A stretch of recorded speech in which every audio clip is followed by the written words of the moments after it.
She raised her hand like she always did. Wooden spoon clenched tight, but this time, it snapped in two. And that moment split in wood, split the cycle. She never laid a hand on me again.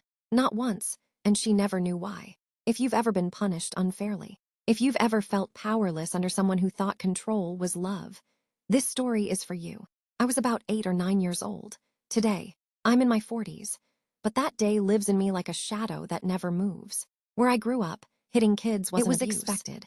It meant you were doing your job as a parent. My mom and dad worked long hours, so I was raised mostly by my grandmother, who believed pain was parenting. Her weapon of choice, a wooden spoon, always handed to her by me. Whenever I got in trouble, talking back, spilling milk, existing too loudly, she'd say, "Go get a spoon," and I'd obey, slowly, trembling.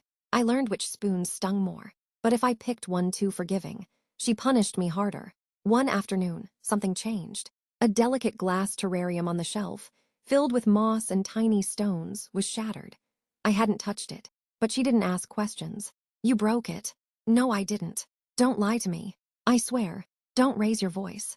I snapped. "Why do you always blame me?" Her eyes burned through me. "Go get a spoon." But this time, I wasn't going to just take it. I walked to the drawer and found the weakest spoon, already splintered. I snapped it just enough to fracture it, fit the halves back together, and handed it to her. She didn't notice. Her rage had blinded her. She raised her hand, and the spoon exploded midair. She gasped. I screamed.